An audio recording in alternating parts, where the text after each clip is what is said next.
सुप्रभात बच्चों। आज हम आपके स्पर्श पुस्तक से काव्य खंड के अंतर्गत आए कविता एक फूल की चाह शुरू करने जा रहे हैं। जैसा कि नाम से बच्चे पता चलता है कि एक फूल की चाह यानी कि एक फूल पाने की इच्छा। तो इस कविता में मैं आपको बेटा बता दूं कि एक छोटी सी बच्ची है सुखिया, जिसको बहुत बड़ी बीमारी हो जाती है। तो वो उस बीमारी में जब वो तड़प रही होती है तो वो अपने पिता से देवी माँ के चरणों का एक फूल प्रसाद के रूप में मांगती है। तो फिर ये एक फूल की चाह जो है वो सुखिया रखती है अपने पिता के सामने।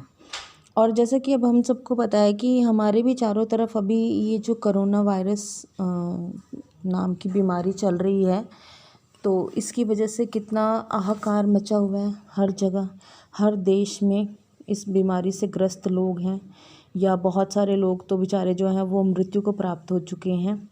तो ऐसी ही एक बीमारी तब सुखिया के गांव में चल रही थी, जिन दिनों की ये कहानी है।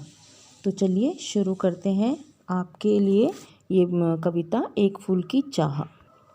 उद्वेलित कर अश्रु राशियाँ, हृदय चिताएं धधकार कर, महामारी प्रचंड हो फैल रही थी इधर उधर।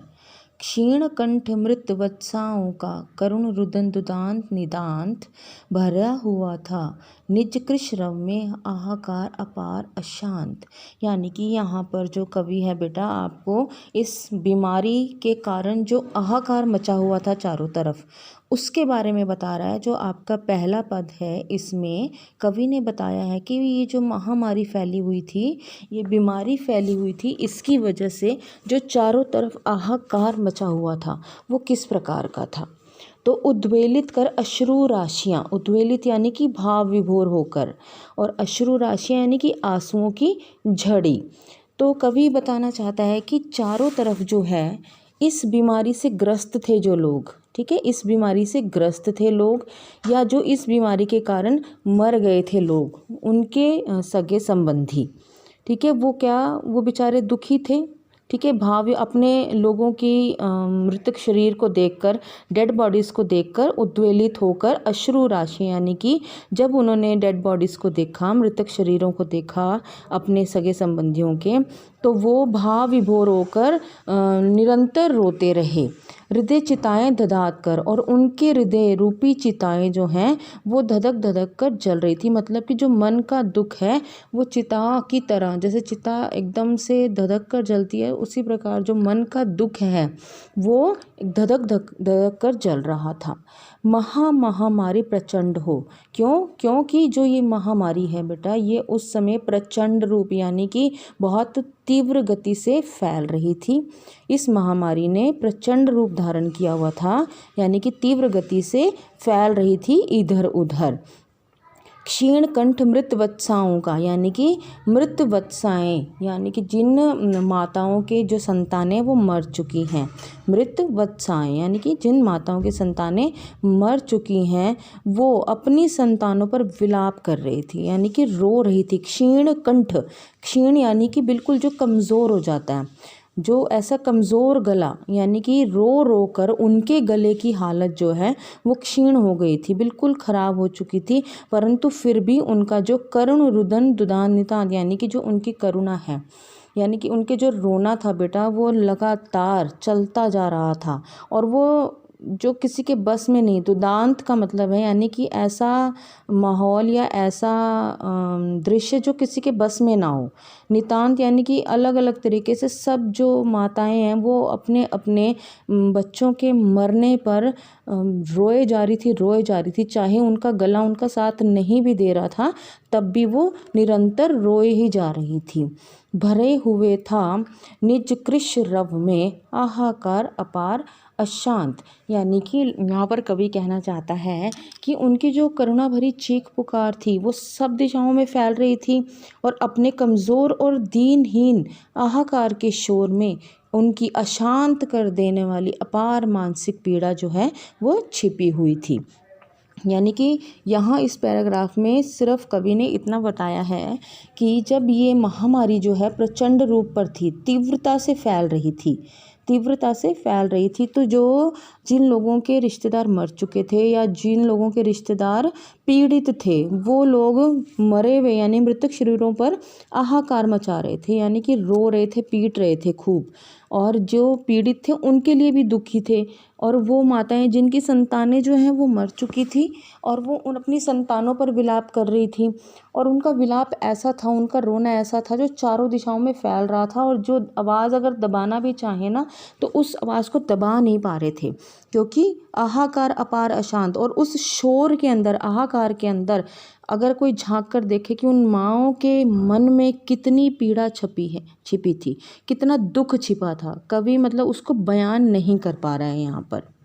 ठीक है बच्चे, तो पहले पद में यहाँ पर सिर्फ कवि ने ये बताया है कि किस प्रकार ये महामारी जो है चारों तरफ अपना रुद्र रूप जो है वो दिखा रही थी। अब अगले पैरे में यहाँ पर आपकी कहानी शुरू हो जाती है। इस कविता के अंदर कहानी शुरू हो रही है सुखिया नाम की छोटी सी बच्ची की, जिसके ऊपर ये एक पूरी कविता बनी हुई है। ठीक है, तो यहाँ से हम शुरू करते हैं। बहुत रोकता था सुखिया को, ना जा खेलने को बाहर, नहीं खेलना रुकता उसका, नहीं ठहरती वह पल भर। मेरा हृदय कांप उठता था, बाहर गई निहार उसे, यही मानता था कि बचा लूं किसी भांति इस बार उसे। यानी कि यहाँ पर जो कवि है वो सुखिया के पिता, ठीक है, सुखिया बच्ची का नाम है, और सुखिया के पिता के मन के भावों को बता रहा है कि उसके पिता जो है वो मन में सोचते थे कि मैं सुखिया को रोक लूं, कि उसे बाहर खेलने ना जाने दूं। ठीक है, परंतु वो छोटी थी तो उसका खेलना भी नहीं रुकता था, और वो एक पल भी मतलब इधर ठहरती नहीं थी एक भी जगह पर। छोटा बच्चा कैसे, जैसे वो इधर कभी इधर फुदकता है, कभी उधर फुदकता है, कभी बाहर जाए कभी अंदर जाए, उसी प्रकार जो सुखिया है वो भी कभी बाहर खेलने जाना, कभी घर के अंदर आ जाना, कभी वहाँ किसी के घर चले जाना, कभी किसी के घर चले जाना, तो वो ऐसे घूमती रहती थी। परंतु उसके पिता किस लिए डरते थे? क्योंकि महामारी जो है वो फैल रही थी तीव्रता से, बड़ी तेज़ी से महामारी फैल रही थी। जैसे अब कोरोना वायरस है कि हम लोग भी घर से बाहर नहीं निकलते, हमारे पेरेंट्स हमको निकलने नहीं देते ना, कि भाई बाहर नहीं जाना, बाहर ऐसे है, तुम किसी चीज़ को छू लोगे कभी तुम्हें ये इन्फेक्शन ना हो जाए, वो ना हो जाए। ऐसी सुखिया के जो पिता है वो भी इतने चिंतित थे, तो वो चाहते थे कि वो घर से बाहर ना जाए, इधर उधर खेलने ना जाए। परंतु वो छोटा बच्चा था, सुखिया छोटा बच्चा है, तो वो कहाँ सुनती थी और कहाँ रुकती थी, वो हमेशा इधर उधर लगी रहती थी खेलने में। फिर कवि कहता है कि मेरा हृदय कांप उठता था, बाहर गई निहार उसे। तो सुखिया के पिता कहते हैं कि मैं डर जाता था जब मैं देखता था कि वो बाहर जा चुकी है, घर से बाहर निकल चुकी है खेलने के लिए। ठीक है, यही मानता था कि बचा लूँ किसी भांति इस बार उसे। और हमेशा उसके पिता के मन में ये डर था कि बस अब तो वो बाहर चली गई खेलने, कहीं उसको कुछ हो ना जाए। और मतलब मेरा ऐसा मन करता है कि बस एक बार भगवान ये एक मौका दे दे, अब अगली बार तो मैं से बाहर निकलने ही नहीं दूंगा बिल्कुल भी। तो जो कवि है वो सुखिया के पिता के मन के भावों को बताते हुए कहते हैं कि बस यही उनका मन मानता था कि बस इस बार उसे बचा लूं, फिर अगली बार तो उसे मैं खेलने जाने दूंगा ही नहीं। तो यहाँ पर जो है अभी बता रहा है सुखिया के पिता जो हैं वो अपने मन के भावों को बता रहे हैं कि मैं अपने बच्चों को बाहर जाने नहीं देना चाहता, परंतु वो छोटी बच्ची है तो इसलिए वो रुकती भी नहीं है और वह चली जाती है बाहर। तो अगला पैरा है बेटा, अब ये यहाँ से शुरू हो चुका है कि किस प्रकार सुखिया जो है वो इस बीमारी की चपेट में आ गई थी। अगले पैरा में बताता है कवि जो भीतर जो डर रहा छिपाए, हाय वही बाहर आया, एक दिवस सुखिया के तनु को ताप तृप्त मैंने पाया। यानी कि सुखिया के पिता के मन में जो डर था कि कहीं से बीमारी ना लग जाए, क्योंकि वो बाहर खेलने जाती थी। तो एक दिन जब सुखिया के पिता काम से लौट कर आते हैं तो कहते हैं भीतर जो डर रहा छिपाए, यानी कि जो मेरे मन के अंदर डर था और वो एक दिन बाहर आ गया। जब वो काम से वापस आए एक दिवस सुखिया के तनु को, एक दिन जो कहते हैं सुखिया के तन को मैंने, यानी उसके शरीर को ताप तप्त मैंने पाया, यानी कि इस बुखार में एकदम तपता हुआ पाया। जब एक दिन सुखिया के पिता जो हैं बेटा काम से वापस आए तो उन्होंने देखा कि जो मेरे मन में डर था वो मेरे सामने आ चुका है, यानी कि सुखिया को तेज बुखार हो चुका था। ज्वर में विहल हो बोली वह, क्या जानूं किस डर से डर, मुझको देवी के प्रसाद का एक फूल ही दो लाकर। यानी कि कवि कहता है कि जो सुखिया है वो बुखार से तड़प रही थी, एकदम विहल थी, यानी कि बहुत बेहोशी की हालत में थी। परंतु उसने अपने पिता से कहा कि मुझे माता के चरणों का एक फूल प्रसाद के रूप में ला कर दो। यानी कि बुखार से तड़पती हुई सुखिया ने अपने पिता के सामने अपनी इच्छा जाहिर की कि मुझे माता के चरणों का फूल जो है वो प्रसाद के रूप में ला कर दो। अब अगले पद में बेटा जो है वो कवि बताना चाहता है कि किस प्रकार जब सुखिया की इच्छा उसके पिता ने जानी तो वो किस प्रकार दुखी हो गए। ठीक है, तो अब मैं बताती हूँ आपको कि करमशः कंठ क्षीण हो आया, शिथिल हुए अवयव सारे, बैठा था नव नव उपाय में। कवि कहता है कि जो ये सुखिया ने अपनी इच्छा जाहिर की थी जब, तो उसके पिता जो है इस बात को जो सुना उन्होंने, तो वो एकदम से हैरान से रह गए। जब सुखिया ने क्षीण कंठ से, मतलब कि बिल्कुल कमज़ोर गले से, जिससे आवाज़ नहीं निकल, क्योंकि वो बुखार से तप रही थी तो इसलिए उसकी आवाज़ जो वो निकल नहीं पा रही थी, और उसने एक फूल पाने की इच्छा को जाहिर किया। तब सुखिया के पिता ने जब ये सुना कि भाई ये तो एक फूल की इच्छा कर रही है, तो शिथिल हुए अवयव सारे, यानी कि उनके शिथिल होना यानी कि ढीले पड़ना, और अवयव यानी कि अंग जो है वो एकदम से ढीले पड़ गए। यानी कि जैसे हम कोई बुरी खबर सुनते हैं ना तो हमारा शरीर एकदम से टूट जाता है, ठीक वैसे ही सुखिया के पिता के जो शरीर के अंग हैं वो एकदम शिथिल हो गए। बैठा था नव नव उपाय की चिंता में मैं मन मारे, यानी कि जब वो फूल लाने के लिए, मतलब कैसे मैं फूल हासिल करूँगा, क्योंकि उस समय जो है बेटा ये छोटी जो जाति के लोग होते हैं उनको मंदिर में जाने की परमिशन नहीं थी, आज्ञा नहीं थी। तो ये लोग तो दूर से ही खड़े होकर बस मंदिर में भगवान के जो है वो दर्शन करते थे, अंदर जाने की इनको आज्ञा नहीं थी। तो वो इसीलिए डर रहा था कि अब मैं देवी माँ के चरणों का फूल कैसे लाऊं, हमें तो मंदिर में जाने की आज्ञा भी नहीं है। तो कहता है कि मैं इसी चिंता में बैठे बैठे नए नए अपने मन में उपाय सोच रहा था। जान सका ना प्रभात सजग से हुई अलस कब दोपहरी, यानी कि मुझे पता ही नहीं चला कि कब सुबह से दोपहर हो गई और कब दोपहर से जो है वो शाम हो गई। स्वर्ण घनों में कब रवि डूबा, कब आई संध्या गहरी, यानी कि सुनहरे बादलों में कब जाकर सूरज डूब गया और कब जो है अंधेरी घनी अंधेरी रात आ गई, मुझे पता ही नहीं चला। यानी कि मैं इस चिंता में डूब गया, इस उपाय सोचने लगा कि कैसे मैं माता के चरणों का एक फूल लेकर आऊँगा। तो वो जो सुखिया के पिता हैं, कवि बताना चाहता है बेटा इसमें कि वो बेचारे परेशान हो गए कि मेरी बेटी ने ये क्या मांग लिया मुझसे। वो उसको ना भी नहीं कर पाए, क्योंकि उन्हें दिख रहा था कि भाई अब ये शायद ही बचेगी, और हो सकता है कि माता के चरणों का फूल अगर इसको मिल जाए तो ये बच भी जाए, क्योंकि इसने ऐसी इच्छा जाहिर की है। तो बस अब उसके पिता जो इस चिंता में बेचारे डूब गए और नए नए उपाय सोचने लगे कि किस प्रकार मंदिर में दाखिल हुआ जाए। ठीक है बच्चे, तो अब अगले पैरा में हम पढ़ते हैं। सभी और दिखाई दी बस अंधकार की ही छाया, छोटी सी बच्ची को ग्रसने कितना बड़ा तिमिर आया। ऊपर विस्तृत महाकाश में जलते से अंगारों से झुलसी सी जाती थी आंखें जगमग जगते तारों से। अब जो सुखिया है उसकी जो स्थिति है वो निरंतर जो है वो बिगड़ती ही जा रही थी, जिसकी वजह से जो उसके पिता हैं बेटा वो बड़े परेशान थे, और वो मन में सोच रहे थे कि अगर मैंने अपनी बेटी की जो इच्छा है वो पूरी नहीं करी तो हो सकता है पता नहीं अपने मन में क्या सोचेगी और क्या इसके मन में विचार आएगा।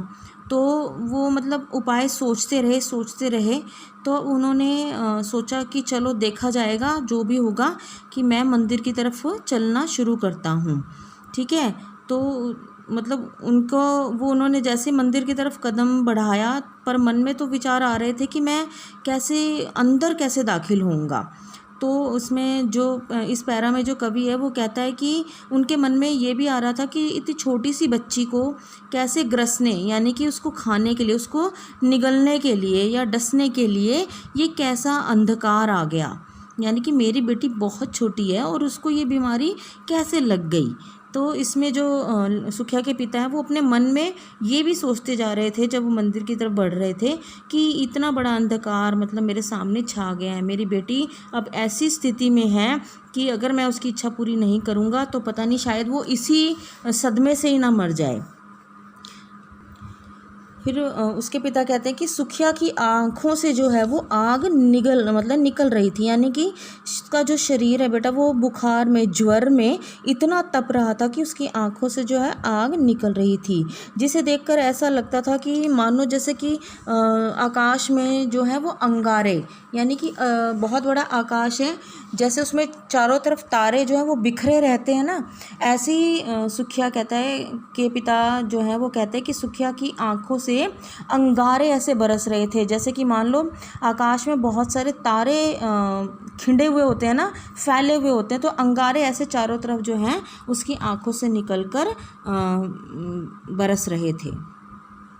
और उसकी आँखों से जो आग निकल रही थी, हम उसे देखकर उसके जो शरीर का ताप है उसका अनुमान नहीं लगाया जा सकता था, यानी कि वो इतना जल रही थी बुखार में कि उसकी आँखों से अंगारे जो है वो निकल रहे थे, आंखें जल रही थी पूरे तरीके से। अब वो अपनी बेटी को, बेचारी को ऐसी स्थिति में देखकर घबरा भी रहा था, डर भी रहा था कि अब मैं अगर फूल लेने मंदिर पहुंच गया, कहीं पीछे से कुछ अनर्थ भी ना हो जाए। तो वो बेचारा इसी उधेड़-बुन में मंदिर की तरफ बढ़ता ही चला जा रहा था। तो बेटा आज हम इस कविता को सिर्फ यहीं तक पढ़ेंगे और इसका बाकी का हिस्सा हम कल करेंगे। तो अभी आज हमने पढ़ा कि एक फूल की चाह, मतलब कि सुखिया ने अपने पिता के सामने अपनी इच्छा जाहिर की कि मुझे माता के चरणों का एक फूल जो है वो प्रसाद के रूप में लाकर दो।